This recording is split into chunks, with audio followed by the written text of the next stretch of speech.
Okay, सो अब आप जिस तरह एक्सटर्नल CSS अटैच करते हैं, इस तरह जावास्क्रिप्ट की भी फाइल अलग बनाएं। यानी यहाँ पे जावास्क्रिप्ट के फोल्डर के अंदर एक नई फाइल बना लें और उसे कह लें जी SCRIPTS स्क्रिप्ट ही कह लें, कुछ भी नाम दे सकते हैं, लेकिन एक्सटेंशन मस्ट है कि .js ही दें। अब मैंने ये सेपरेट फाइल बना ली जावास्क्रिप्ट की, और इस फाइल को मैंने लिंक कर लिया अपने HTML के बॉटम पे जाके। सो लिंक करने का तरीका, स्क्रिप्ट, उसके बाद सोर्स, और यहाँ पे करंट फोल्डर में जाएं, जावास्क्रिप्ट में जाएं और script.js फाइल को अटैच कर लें। ठीक है, और अब जो मैं स्क्रिप्ट करूंगा वो सिंपली इस फाइल में करूंगा, तो डेफिनेटली ऑटोमेटिकली यहाँ चलेगा वो। ये बात क्लियर हो गई है? लेकिन सर ये, जी सर क्लियर हो गया। अभी सर ये स्टार्ट में आपने एचटीएमएल का टैग ओपन किया, उसमें शॉर्टकट यूज होगी। वो नहीं पता आपको? नहीं सर, ये नहीं पता। एक तो ये है HTML5 है, HTML:5। दूसरा है ठीक है। doc। इन दोनों में सर क्या फ़र्क है? कोई फर्क नहीं है, दोनों सेम काम जनरेट कर रहे हैं।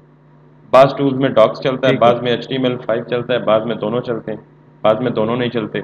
विजुअल स्टूडियो कोड की बात करें तो दोनों चलते हैं, डॉक और HTML:5। ठीक है, डॉक ईजी है, सिंपल, आप सिंपल लिख दें डॉक DOC और टैब की प्रेस कर दें, ऑटोमेटिक डॉक्यूमेंट जनरेट हो जाएगा। ठीक है, जी सर। ओके।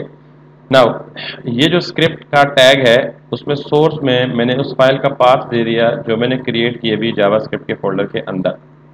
अब मैं जितना भी स्क्रिप्ट लिखूंगा, जिस तरह मैंने HTML को अलग कर लिया था, CSS को अलग कर लिया था, इसी तरह अब मैंने जावास्क्रिप्ट को अलग कर लिया है और आपके उसको अलग कर लिया है, जो है HTML और स्क्रिप्ट दोनों को अलग अलग कर लिया। एनीवे, सो अब मैं आपको कुछ ना लाइव एग्जांपल इस तरह के देता हूँ, जैसे फेसबुक है।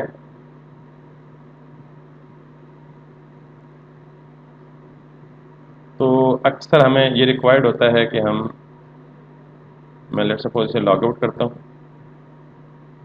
Let it be loaded quickly. चल जा।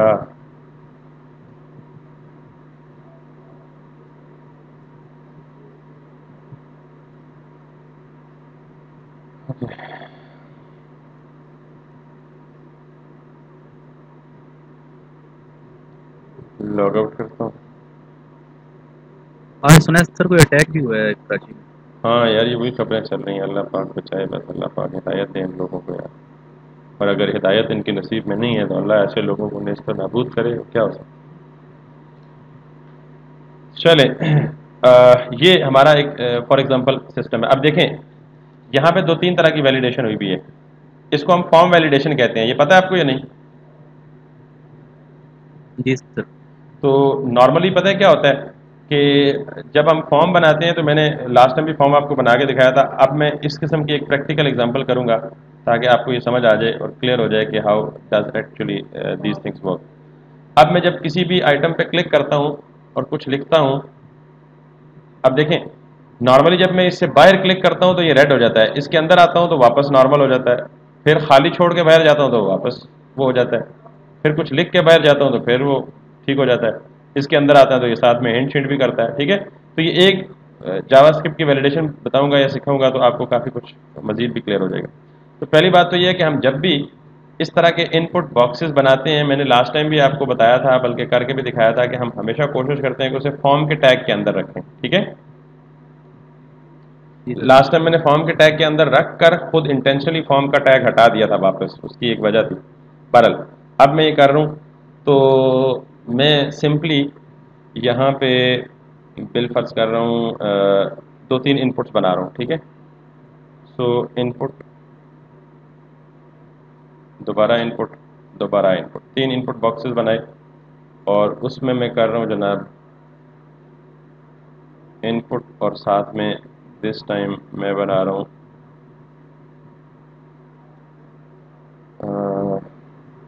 आप इसको सबमिट कर लें, क्योंकि टाइप सबमिट भी होती है। अच्छा, कब सबमिट होती है, कब बटन होती है? इनपुट टाइप बटन करेंगे, इनपुट टाइप सबमिट करेंगे, दोनों सूरतों में जो आउटपुट स्क्रीन पे अपीयर होगा वो बटन अपीयर होगा। ठीक है, मैं आपको दोनों का फ़र्क बताता हूँ। अब मैंने सिंपल सा फॉर्म बना लिया, इन हर एक के बाद लाइन ब्रेक भी कर लें ताकि सो दैट दे माइट हमें थोड़े से डिस्टेंस के साथ दिस, और मैं इसको यहाँ से कर लेता हूँ ओपन, यहाँ से ही कर लेता हूँ, ठीक है। एक एक दफ़ा फिर लाइन ब्रेक कर लें। ओके जी, that's good, good, right. So अब नॉर्मली एक चीज़ आप देखेंगे,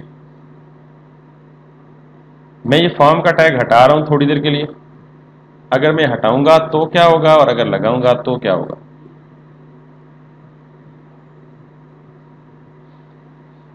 बड़ा क्लोजली ऑब्जर्व करना है बेटा, और इस यूआरएल को भी देखना है आपने। अब मैंने फॉर्म का टैग हटा दिया, और फॉर्म के ये कोई फॉर्म का टैग नहीं है, सिर्फ इनपुट टैग्स है सारे।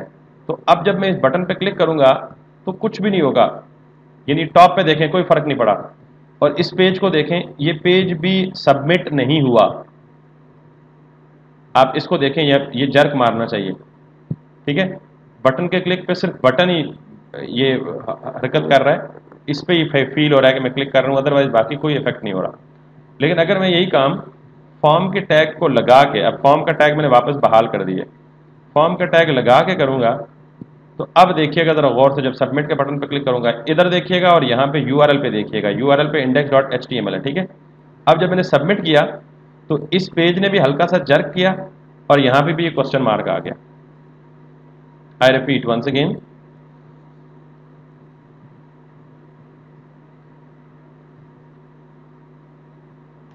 अब देखें कुछ भी नहीं है।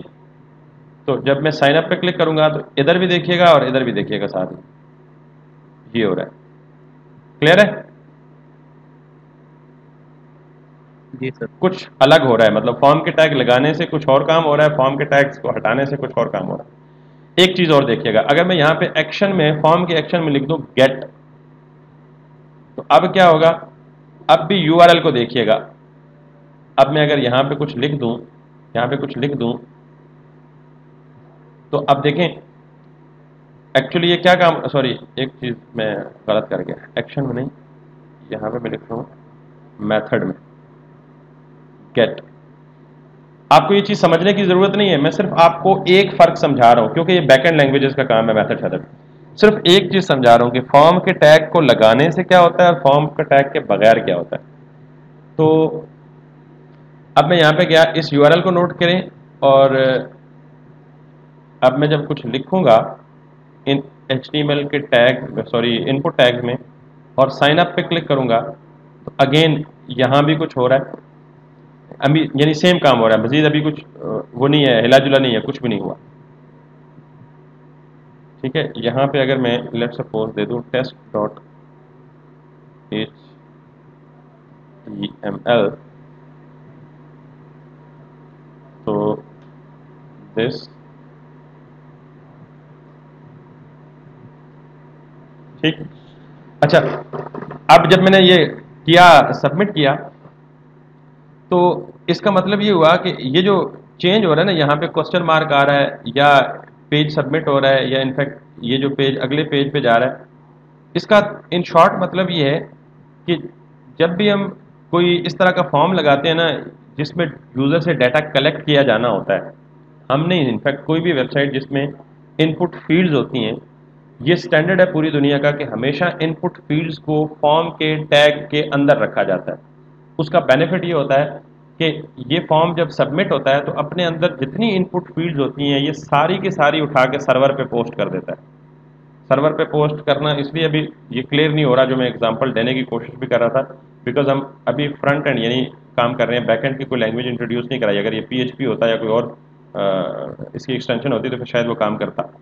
पर इतनी बात याद रख लें कि जब भी हम इनपुट टैग्स इस्तेमाल करते हैं यूज़र से डाटा या इन्फॉर्मेशन कैप्चर करने के लिए, तो हमेशा वो सारा का सारा फॉर्म टैग के अंदर रखा होना चाहिए, ठीक है। और फॉर्म टैग में जब भी ये इनपुट्स हम फॉर्म टैग में रखते हैं, ये मैं एक्स्ट्रा चीज़ें डाल दूँ, तो इस साइन अप के क्लिक पे या सबमिट के बटन के क्लिक पे वो पेज पूरा सबमिट होता है। आप देख लें, इधर देख लें, इधर देख लें, या इधर देख लें कि ये पूरा पेज यूं लग रहा है कि सबमिट हो रहा है। अब सबमिट हो के किधर जाएगा, यहाँ पे मैं जो अगला पेज दूंगा ये उस पर चला जाएगा। अब यहाँ पे मैंने खाली छोड़ा हुआ तो इसलिए ये बार बार वापस इसी पेज पे आ रहा है। जब मैंने यहाँ पे दे दिया test dot H T M L, तो अब test dot H T M L के नाम का कोई पेज मेरे पास है तो नहीं, लेकिन ये मूव कर जाएगा उस पर, एरर देके। ये देखें test dot H T M L पे आ गया। तो इसका मतलब ये हुआ कि जब भी हम फॉर्म का टैग इस्तेमाल करते हैं, उसके अंदर जब इनपुट टाइप सबमिट देते हैं, तो उस सबमिट के क्लिक पे ये पूरा का पूरा फॉर्म जो है वो सबमिट हो जाता है, ठीक है। और जो सेकंड पेज होता है वो डेफिनेटली सर्वर पे पड़ा होता है। खैर, ये काम है फॉर्म के टैग का, और ये रिकमेंडेड है कि जब भी आप ये इनपुट टैग इस्तेमाल करें वो फॉर्म के अंदर करें। अगर आप इसको देख लें फेसबुक को और इसको इंस्पेक्ट करके देख लें, तो लेट्स सी कि क्या इसने भी ऐसा काम किया हुआ है कुछ या नहीं किया हुआ, ठीक है। सो यहाँ पे जाएं, यहाँ पे इसके पेरेंट पे जाएं और इधर आए, इधर आए, इधर आए, इधर आए। Let me bring it here.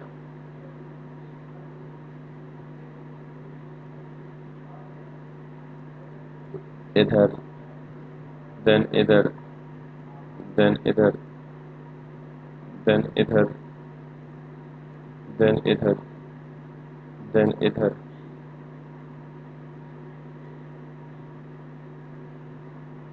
तो इसने बी फॉर्म का टैग, ये देखें नजर आ रहा है, जी सर।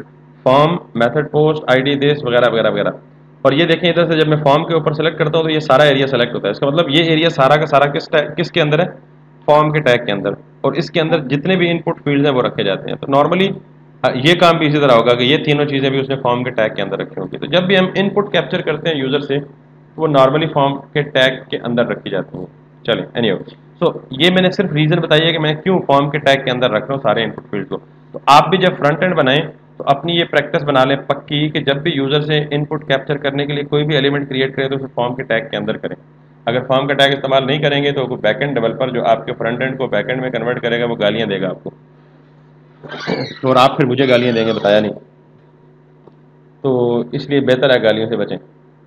सो अब हमने करना क्या जी, अब हमने सिंपल ये करना है कि हर एक को आईडी देनी है। फॉर एग्जांपल ये मेरा है जी यूज़र नेम के लिए, मैं इन सब के सामने लेबल्स भी क्रिएट कर लेता हूँ। आई होप आपको लेबल्स का भी पता है, ठीक है। ये है आपका यूज़र नेम, ये सेकंड वाला है आपका जी पासवर्ड, सॉरी पासवर्ड नहीं, साइन अप कर रहे हैं तो हम इसको कह देते हैं फॉर एग्जांपल ईमेल। ये थर्ड वाला है जी आपका लेबल, कुछ भी। सर ये लेवल 4 क्या चीज़ है? अच्छा, लेबल फॉर, फॉर को छोड़ दो, सिर्फ लेबल को देख लो। ये जो नॉर्मली साथ अपीयर होता है ना, यूज़र नेम, ईमेल, पासवर्ड, जो यहाँ शो हो रहा है, ईमेल और पासवर्ड, जी जी। इसको हम लेबल कहते हैं। ये जो अंदर होता है इसको हम प्लेस होल्डर कहते हैं, और ये जो बाहर होता है इसे हम लेबल कहते हैं, ठीक है। जैसे ये अंदर लिखा हुआ है ना फर्स्ट नेम, ठीक। तो इसको हम प्लेस होल्डर बोलते हैं, और ये जो ऊपर लिखा हुआ है या सामने लिखा हुआ है या फर्स्ट पे लिखा हुआ है इसे हम लेबल बोलते हैं, ठीक है। सो ये मेरा ये ठीक वाला है। सिंपल सा डॉक्यूमेंट बन गया है। अब हमें करना क्या है, पहली चीज़ तो ये है कि देखें, अगर मैं फील्ड को बगैर फिल किए साइन अप पे क्लिक करूंगा तो सारे रेड हो गए। इसका मतलब ये है कि ये चीज़ें रिक्वायर्ड हैं। रिक्वायर्ड का मतलब इन चीज़ों को इस्तेमाल किए बगैर आप आगे, इन चीज़ों को फिल किए बगैर या इन इनपुट बॉक्सेस को फिल किए बगैर आप आगे मूव नहीं कर सकते। तो इसको हम कहते हैं फॉर्म वैलिडेशन, यानी कि साइन अप के क्लिक पे ये पूरा फॉर्म वैलिडेट हो रहा है कि क्या आप इन्फॉर्मेशन सारी दे रहे हैं या नहीं दे रहे। इसकी मिसाल बिल्कुल वही है जैसे आप किसी स्कूल या कॉलेज या यूनिवर्सिटी में अप्लाई करते हैं, तो वो आपको एक मैनुअल फॉर्म देते हैं, आपको सारा फॉर्म फिल करके जाके रिसेप्शन पे जमा कराते हैं। तो वो आप का फॉर्म एक्सेप्ट करने से पहले पूरे फॉर्म को ऊपर से नीचे देखते हैं कि यार कोई फील्ड आपने मिस तो नहीं कर दी। अगर मिस कर दी है तो फ़ौरन आपको बता दें भाई जी ये भी फिल करें, ठीक है। तो वो क्या कर रहे होते हैं, आपके फॉर्म को वैलिडेट कर रहे होते हैं कि आपने रिक्वायर्ड इन्फॉर्मेशन सारी फिल की है या नहीं की। तो इसको भी हम क्या कह रहे होते हैं, फॉर्म वैलिडेशन। क्योंकि ये कंप्यूटर पे है तो ये ऑटोमेटिक होनी चाहिए कि हम इसे प्रोग्राम कर दें, जब भी कोई यूज़र हमारा फॉर्म फिल करना चाहे तो अगर वो गलत एंट्रीज करे तो उसे ऑटोमेटिक इस तरह के मैसेजेस आ जाए। ठीक है, जी सर। ओके। सो हमने ये काम करना है, और ये काम हमने कहाँ करना है, जावास्क्रिप्ट में, और किस तरह करना है, एक फंक्शन के जरिए करना है। मैं उस फंक्शन को कॉल कब करूँगा, मैं कहता हूँ जब सबमिट के बटन पे क्लिक, अच्छा इसको भी मैं ज़रा स्मार्ट वे से करूँगा, जो लास्ट टाइम स्मार्ट वे बताया था। इसको मैं कह देता हूँ जी BTN सबमिट, ये मैंने आईडी दे दी इसको।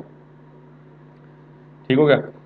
अब मैंने यहाँ पे आया और मैंने कहा जी एक पहले फंक्शन बना लेते हैं,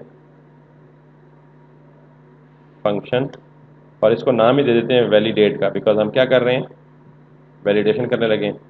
इसमें सबसे पहले क्या करेंगे, document dot get element by ID, मैंने वो बटन को सेलेक्ट कर लिया और इस बटन को मैंने सेव कर लिया एक वेरिएबल में,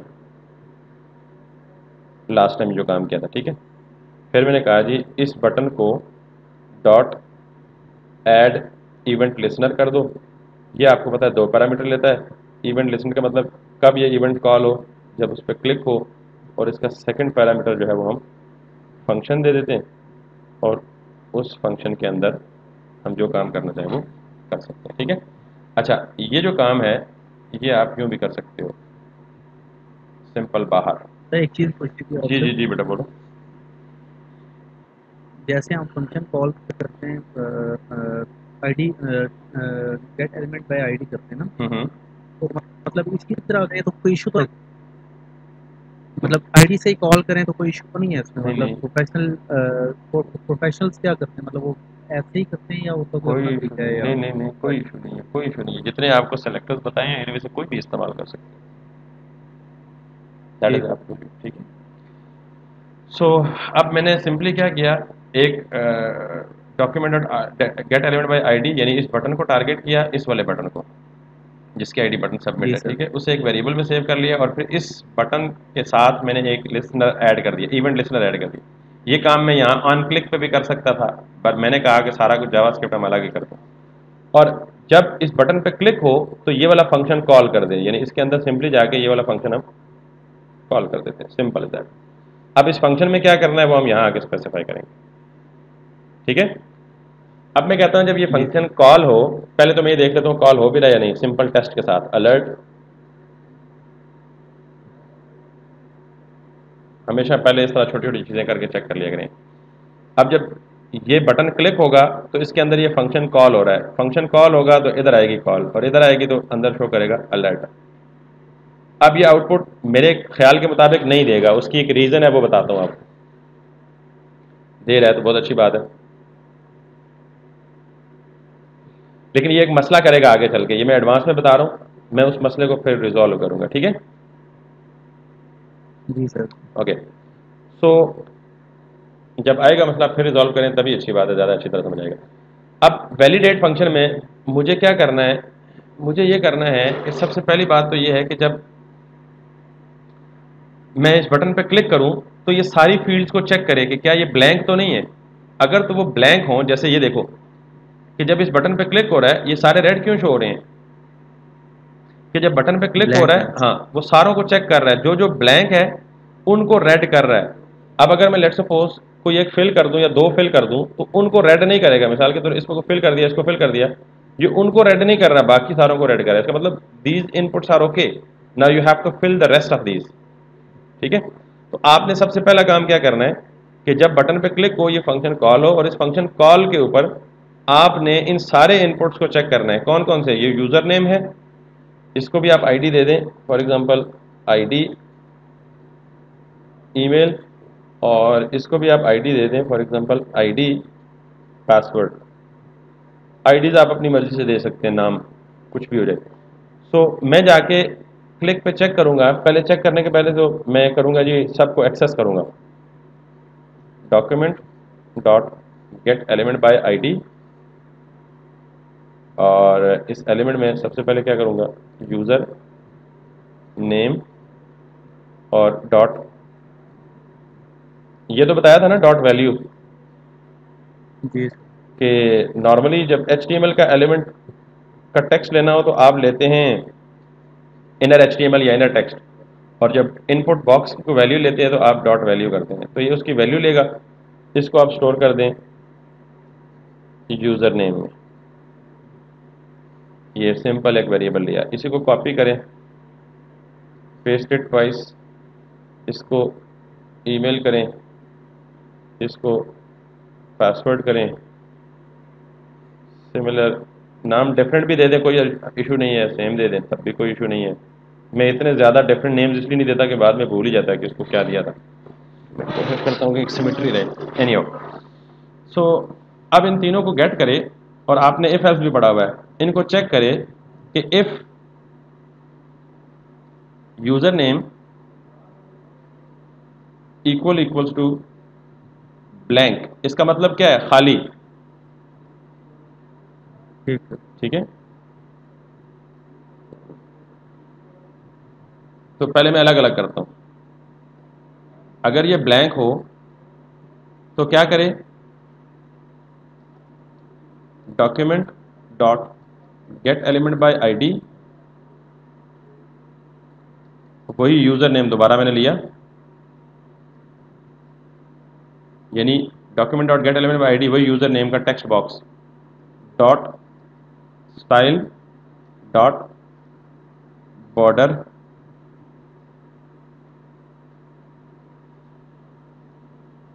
कलर इक्वल्स टू रेड। समझ आ गई बात, कि पहले जाके ये चेक करे, जी सर। यूजर नेम को एक्सेस करे और फिर चेक करे कि अगर वो खाली है तो उसका बॉर्डर कलर क्या कर दे, रेड कर दे। So let's go and check कि whether it works for this particular thing और नॉट। ये देख रहे हैं हल्का सा रेड कलर का जी सर। जर्क दे रहा है, ऐसे ही है, जी सर। लेकिन वो रेड कलर रुक नहीं रहा। This is the problem which I was talking about. इस प्रॉब्लम के बारे में बात कर रहा था कि प्रॉब्लम आएगी तो बताऊंगा। यानी हमारा रेड कलर अप्लाई हो रहा है लेकिन वो वहां पे टिक नहीं रहा।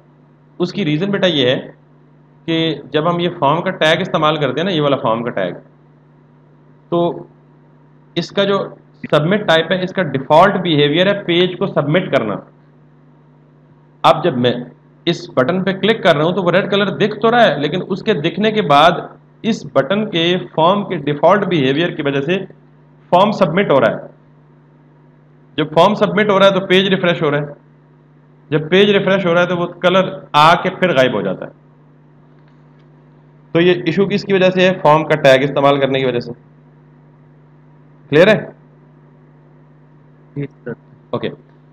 सो अगर आपको इशू क्लियर नहीं भी है तो आप सिंपली एक काम करें, जब भी फॉर्म का टैग इस्तेमाल करें तो जब आप इवेंट को हैंडल करें ना, इवेंट लिसनर में, तो यहां आए, इस फंक्शन में एक डिफॉल्ट पैरामीटर पास कर दें ई या कुछ भी, ए बी सी, ये वेरिएबल का नाम है, कुछ भी दे दें, और यहां आके ई डॉट प्रिवेंट डिफॉल्ट कर दें। इसका मतलब क्या है कि फॉर्म का जो डिफॉल्ट एक्शन है उसको प्रिवेंट कर दो, उसको ना चलाओ, उसको रोक दो। मैंने सिर्फ इतना काम करके यहां आया तो आप देखें जरा, उसका कलर क्या हो गया, रेड हो गया। अगर मैं कुछ लिखूंगा तो फिर रेड नहीं होगा, लेकिन अगर मैं खाली छोड़ के क्लिक करूंगा तो रेड हो जाएगा, जस्ट लाइक फेसबुक। एक चीज चेंज की है बेटा, सिंपल। अगर आपने फॉर्म के डिफॉल्ट एक्शन को प्रिवेंट करना है, आपको सिर्फ ये चेंज करनी है, जहां इवेंट लिसन कर रहे हैं उसके फंक्शन में आके यहां कोई भी ABC कर दें, सपोज ए कर दें, बी कर दें, जी कर दें, और उसी ए को डॉट करके प्रिवेंट डिफॉल्ट कर दें। ठीक हो गया? जी सर। ओके। सो अब वो मसला नहीं करेगा फॉर्म का, जो जिस मसले की मैं बात कर रहा था। तो अब यही काम बाकियों के लिए कर दें, इसको चेक कर लें, किसके लिए, ईमेल के लिए भी। ईमेल के साथ भी यही कर दे, चेक कर लें जरा ये काम कर रहे हैं या नहीं। अब दोनों का काम कर रहा है। ठीक है, अगर मैं इसको करूंगा और इसको करूंगा फिल, अब उस पर रेड नहीं आ रहा, जिसको फिल नहीं किया उसको रेड आ रहा है। फिर मैं इन दोनों को फिल कर दूंगा, कोई रेट नहीं आ रहा। इसी तरह ये काम आप एक तीसरे के लिए भी कर दें, like that. So this is going to be a password, this is also going to be a password.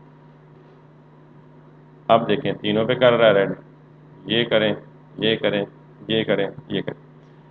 अब हमारी बेसिक वैलिडेशन तो हो गई, लेकिन प्रॉब्लम यह है कि देखें जब हम यहाँ पे आते हैं, ये तो हो गया, ये तो हो गया एरर। जब हम किसी पे वापस फोकस करते हैं तो वो हट जाता है, इसको हम कहते हैं फोकस करना। यानी आपने जब टेक्स्ट बॉक्स के अंदर कर्सर को प्लेस किया तो ये टेक्स्ट बॉक्स फोकस हो गया, ठीक है। जी सर। तो जब हमने इसे फोकस किया तो इसका बॉर्डर दोबारा नॉर्मल हो गया। फिर अगर खाली छोड़े बगैर हमने वापस हटाया तो दो चीजें आपने याद रखनी है।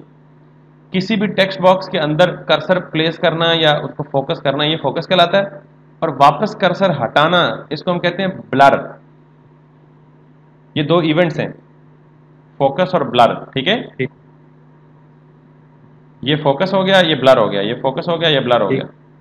ये फोकस, ये ब्लर, ये फोकस, ये ब्लर, ये फोकस, ये ब्लर। तो उस पर फोकस अटेन करें तो फोकस, वापस हटाएं तो ब्लर। तो अब हमने ये काम तो कर लिया कि जी जब हमारा ये हो जाए आपका, ये सबमिट हो, तो सारों के सारे एरर शो हो जाएं। अब हम चाहते हैं कि जब कोई कोई भी चीज़ ब्लर हो तो फिर एक फंक्शन कॉल हो, उस फंक्शन कॉल में ये चेक करे कि अगर वो खाली है तो एरर शो करे, नहीं है तो फिर ना शो करे, यानी फिर हटा दे। ठीक, तो मैं क्या करूंगा, यहां पे एक और इवेंट हैंडलर लिखूंगा फॉर द सेम बटन, ये ऐड इवेंट लिसनर। फिर मैंने दिस टाइम ऑन क्लिक नहीं किया, दिस टाइम क्लिक नहीं किया, दिस टाइम क्या किया, फोकस। क्लियर। ठीक सर। मैंने फिर कहा कि इस फोकस के भी एक फंक्शन कॉल कर दे, और इस पे हम उस फंक्शन को नाम दे देते हैं। फंक्शन यहाँ डिफाइन करना पड़ेगा, ठीक है। तो हम उस फंक्शन को डिफाइन कर देते हैं with any other name, like function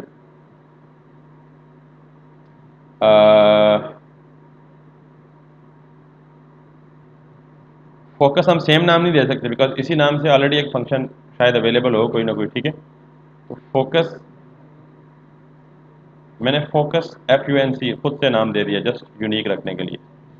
so अब मैं क्या कर रहा हूं, मैं कह रहा हूं कि जब भी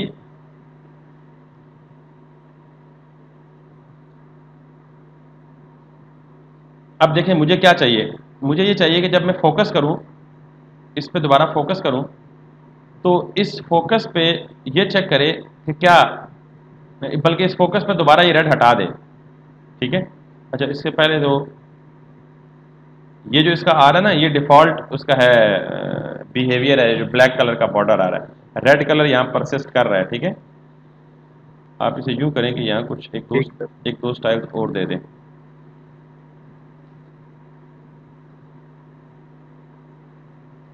यहाँ पे पिक करें, यहाँ पे आए, बॉर्डर दे दें 2 पिक्सल्स,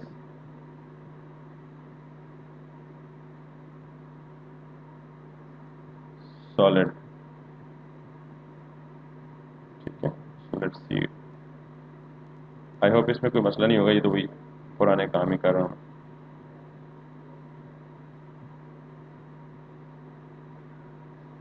अच्छा जी,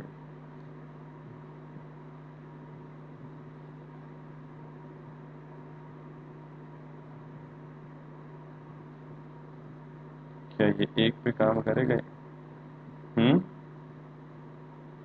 सर बॉर्डर को शायद कलर में गिरा। नहीं नहीं, कलर तो दिया है यार, ये देखो ना बॉर्डर। मेरे ख्याल में ये, इसको हमें अलग अलग देना पड़ेगा, सॉरी।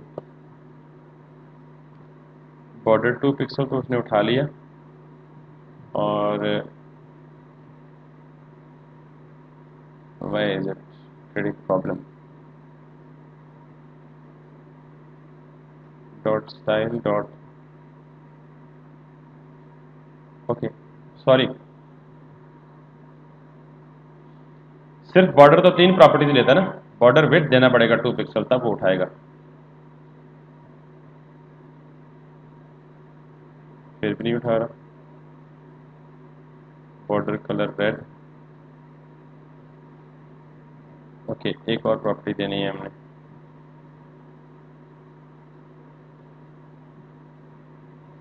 सीएसएस में असल में ऑटोमेटिक काम कर करके यहाँ मैनुअल काम करने में तकलीफ होती है। Dot border style equals to solid, क्या तकलीफ हो गई है?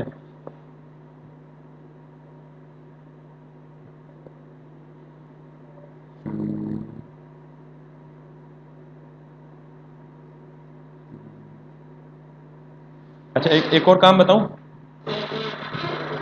जी सर। वैसे भी वो बताना ही है, इसके बाद बताना है, तो इसी के साथ ही क्यों ना बता दूं कि देख रहे हैं इस तरह ये प्रॉपर्टीज देने में मसला हो रहा है आपको भी, मुझे मसला हो रहा है तो डेफिनेटली आपको तो होगा ही होगा। ठीक है, ठीक है। आप बड़ा ज़बरदस्त काम है एक और, यहाँ जाएं सीएसएस में स्टाइल दें और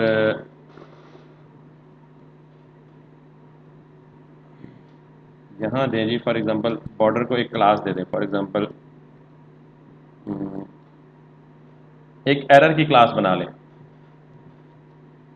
अच्छा ये ज़्यादा प्रोफेशनल तरीका है और ये टॉपिक आज ही डिस्कस करना था इसके बाद, तो चलें अभी प्रॉब्लम आ ही गया है तो हम उस प्रॉब्लम को यहीं पे रिजॉल्व कर लेते हैं। मैं ये चीज़ें सारी यहाँ से कर रहा हूँ ख़त्म, ये भी कर रहा हूँ ख़त्म, ये भी कर रहा हूँ ख़त्म। ये लॉजिक यही रहेगी कि अगर खाली हो तो ये कर दो, खाली हो तो ये कर दो, खाली हो तो ये कर दो, उसमें कोई फ़र्क नहीं पड़ेगा। ठीक है, सिर्फ उसका तरीका चेंज करो। मैंने कहा जी एरर और इसको मैंने दे दिया बॉर्डर 2 पिक्सल्स सॉलिड रेड, ठीक, और साथ में हाँ बस यही, मज़ीद कुछ देना चाहें तो वो भी दे दें। अब मैं ये करूँगा कि नॉर्मली इस एलिमेंट के साथ या इस इनपुट के साथ कोई क्लास नहीं है, तो मैं जब एरर आएगा तो कहूँगा कि डायनामिकली वो सीएसएस की क्लास पिक करके इनको एसोसिएट कर दे, इसको एसोसिएट कर दे, इसको एसोसिएट कर दे या इसको एसोसिएट कर दे। तो स्टाइल मुझे क्या करना पड़ेगा दिस वे, फ़ायदा क्या होगा कि मुझे जावास्क्रिप्ट में स्टाइलिंग नहीं करनी पड़ेगी, स्टाइलिंग सीएसएस में रहेगी, जावास्क्रिप्ट में सिर्फ एक फंक्शन के जरिए वो क्लास इसके साथ अटैच कर दूंगा। क्लियर है? सर दोबारा बताएं एक बार प्लीज। अच्छा अभी मैं करूंगा तो फिर ज़्यादा क्लियर हो जाएगा। मैंने सिर्फ ये कहा कि अभी जो मैं काम कर रहा था ना और अभी से पहले आपको बता रहा था, वो ये कह रहा था कि अब देखें मैंने पहले किया जी जावास्क्रिप्ट और एचटीएमएल को अलग अलग किया कि पहले हम स्क्रिप्ट इधर लिख रहे थे, मैंने कहा नहीं जी अलग से फाइल में लिखते हैं। तो अब देखें मैं सीएसएस भी जावास्क्रिप्ट के अंदर कर रहा हूँ, हालांकि जो चीज़ जिधर की है उसको उधर ही होना चाहिए ना, CSS should be inside CSS file, ऐसे ही है। जी सर। बल्कि इसको और भी अच्छा कर देते हैं, चलें यहाँ से उठा के CSS की नई फाइल बनाते हैं। सो स्टाइल डॉट CSS, इसमें मैंने रख दी एरर की क्लास और CSS को अटैच कर दिया मेरे यहाँ। ख्याल से सर तीनों तीनों फाइल्स ना अलग होने चाहिए, अभी उस तरह जो है ना वो आपका ख्याल नहीं बिल्कुल बनती। आपका ख्याल बिल्कुल ठीक है और इसीलिए मैंने कर दी पहले ही आपके ख्याल से। अब जो उसका आपके लिए तो मसला नहीं होगा, हमारे लिए मसला होगा स्टार्ट। नहीं, अब देखें अलग अलग होगी ना, जावास्क्रिप्ट जो है उसमें सिर्फ जावास्क्रिप्ट होगी अब, ठीक है, ये मैं स्टाइल खत्म कर रहा हूँ जावास्क्रिप्ट से, जो काम हम चाह रहे हैं वही अकम्प्लिश होगा और चीज़ें भी सारी अलग अलग। अब जावास्क्रिप्ट सारी की सारी स्क्रिप्ट में होगी, इसमें देखें कुछ और नहीं आ रहा, स्टाइल सारा का सारा इधर आएगा CSS में और HTML सारी की सारी इधर आएगी।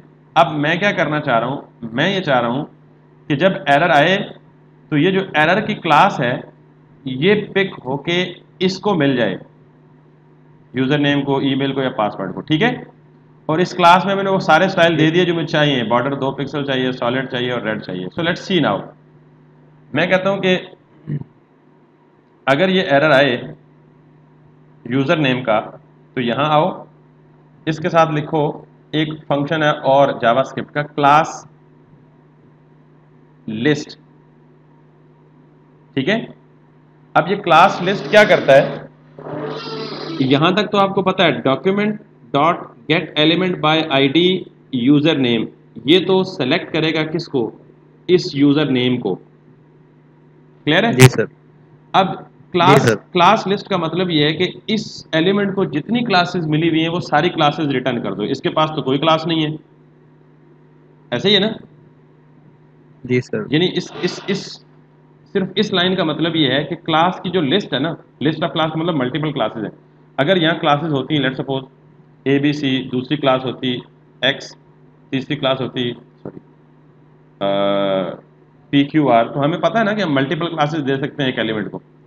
तो इस लाइन का मतलब जी स्क्रिप्ट में ये है कि इस एलिमेंट को जितनी क्लासेस मिली हैं सारी मुझे दे दो। तो अब उसके साथ कोई क्लास तो है नहीं, यानी ये खाली है, तो फिर क्या करेगा, कोई क्लास रिटर्न नहीं करेगा, यानी कुछ भी नहीं देगा। तो मैं साथ ही ये भी कह रहा हूं कि यार अगर नहीं है तो ऐड कर दो। अब ये कह रहा है कि इस ठीक। एलिमेंट को सिलेक्ट करो और उसकी क्लास लिस्ट, अच्छा क्लास लिस्ट का मतलब ये कि अगर ऑलरेडी क्लासेस हैं तो ये ऐड कर दो, और अगर कोई नहीं है तो फिर भी ये ऐड कर दो। तो ठीक। इसका सूरत ये होगा कि अगर ऑलरेडी उसकी क्लासेस होंगी तो ये उनको नहीं छेड़ेगा, उनके साथ एक और ऐड कर देगा, और अगर कोई भी नहीं होगी तो फिर ये ऐड कर देगा। तो कौन सी क्लास ऐड करें, ERROR। अब ये कहाँ से उठाएगा एरर की क्लास, डेफिनेटली CSS पहले अटैच्ड है, हेडर में अटैच्ड है, तो ये ऑटोमेटिकली इस में से एरर की क्लास निकाल के डाल देगा इसके साथ। अच्छा अभी टेस्ट करते हैं, फिर मैं उसके बाद इसका डिटेल से मवाजना या डिटेल से सिनेरियो करूँ। नजर आ रहा है। जी सर। तो अब वो जो बॉर्डर है वो जरा ज्यादा गुड लुकिंग भी लग रहा है, जिस तरह का हम चाह रहे थे बेसिकली। तो अब हमें बिल्कुल परफेक्टली, हमने कोई CSS नहीं लिखी जावास्क्रिप्ट में, लेकिन CSS का इफेक्ट हमने दे लिया, इफेक्ट हमने अप्लाई कर लिया, एंड दिस इज जो आप अभी थोड़ी देर पहले सवाल पूछते थे कि सर ये प्रोफेशनल अप्रोच है, तो ये एग्जैक्ट प्रोफेशनल अप्रोच है। लेकिन सर आपने कहा क्लास ऐड क्लासेस होंगी तब भी ऐड कर देगा, नहीं होंगी तब भी ऐड कर देगा, ये बात ही समझे। देखें दो चीज़ है, मैं मिसाल देता हूँ आपको, अभी देखिएगा ज़रा गौर से। मैंने इसको इंस्पेक्ट किया और यहाँ पे इसको रखा, ये इंस्पेक्टर हमेशा आपके बड़े काम आता है।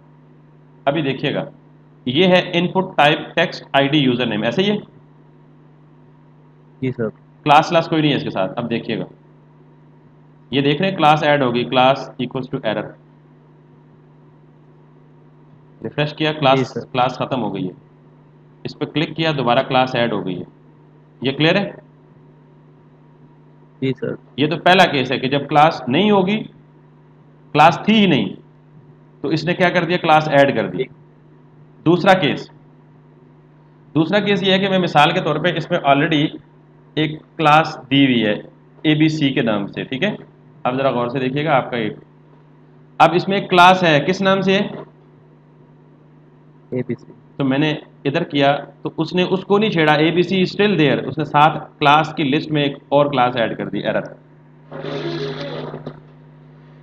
ठीक। अब क्लियर हो जाना चाहिए। जी जी हो गया। Okay, so same is the case, यानी अब हमारा कोड जरा ज्यादा स्मार्ट हो गया है, बजाय इसके कि 6-6 लाइनें हम लिखते।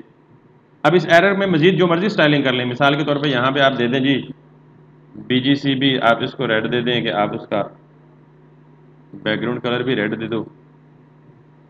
तो अब देखिएगा, देख रहे हैं वो सारे, वो एक क्लास एरर में जितने स्टाइल दिए थे वो सारे इधर आ गए, ठीक है। ठीक ओके, सर। तो अब हम यही काम करेंगे जनाब मन, इसके साथ कॉपी दिस और जस्ट ये ईमेल कर देंगे because we are checking it for the email and this, और इसको कर देंगे password because we are checking it for the password. ये देखें, इधर नीचे देखें, इधर इधर इनका बिहेवियर देखिएगा, जब मैं करूँगा तो सारों में क्लास ऐड कर देगा डायनामिकली। अब परफेक्ट समझ आएगी। जिसकी ऑलरेडी क्लास थी उसके साथ उसने दूसरी ऐड कर दी, और जिनकी थी ही नहीं उनको दे दी क्लास। जी सर, ठीक हो।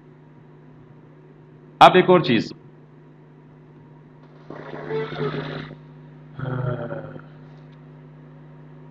बहुत नहीं हो गया? सर काफ़ी हो गया, काफ़ी हो गया। बट आज ये जो आपने स्मार्ट कर दिया ना काम, ये बड़ा अच्छा हो गया। और अलग अलग जैसे फाइल्स। ये आगे चल के जे क्यूरी में फर्दर स्मार्ट हो जाएगा, चेक तो करें। नहीं, अच्छा हो गया सर। मैं इस टेंशन ये लेके बैठा हुआ था हाँ, कि कोड काफ़ी सारा है करना तो है, वो तो मसला नहीं है, बट ये कैसे होगा एक साथ ही, वहीं पे स्टाइलिंग भी, वहीं पे जेएस की, वहीं नहीं पे नहीं, अब सारा कुछ अलग हो सब गया, कुछ। सारा कुछ। अच्छा, मैं ये फोकस वाला फंक्शन हटा देता हूँ, आज मैंने इस पे काम नहीं किया, कल इस पे फ्रेश माइंड के साथ काम करेंगे, होपफुली आपको ज़्यादा अच्छा लगेगा। ठीक हो गया? जी ठीक हो गया। तो अब आप जावास्क्रिप्ट के गुरु बन सकते नहीं हैं, अभी नहीं सर, अभी। चाहें तो। प्रैक्टिस है ना, अब तो रह गई प्रैक्टिस। आप यकीन करेंगे ये काम आने के बाद अब कुछ नहीं बचा। अब आप देखें, मैं इसका डेमोन्स्ट्रेशन देता हूँ, इस क्लास लिस्ट ऐड का एक डेमोन्स्ट्रेशन देता हूँ, बड़ा ज़बरदस्त किस्म का। आपने हमारी स्टिक्स की वेबसाइट तो काफ़ी दफ़ा देखी होगी, जी सर। तो उस पर आप देखिएगा ज़रा, इसका बड़ा ज़बरदस्त इफेक्ट।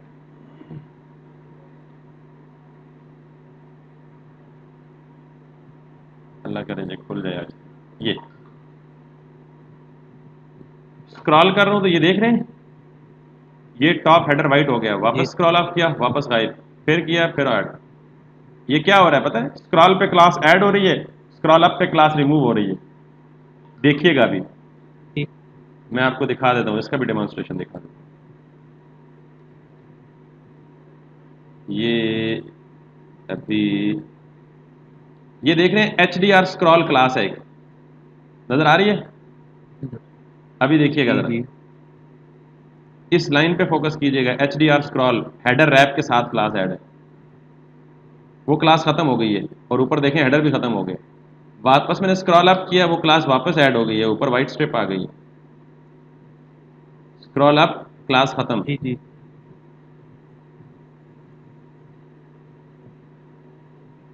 ये इसका प्रैक्टिकल यूज है, जो आज का मैंने बताया आपको क्लास। ये एक प्रैक्टिकल यूज है, ठीक बाकी है। भी हो सकते हैं definitely.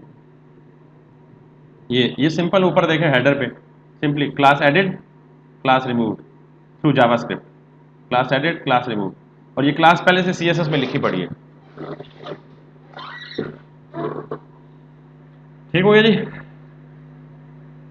Ji sir. So with this, your lecture has also been recorded and I'm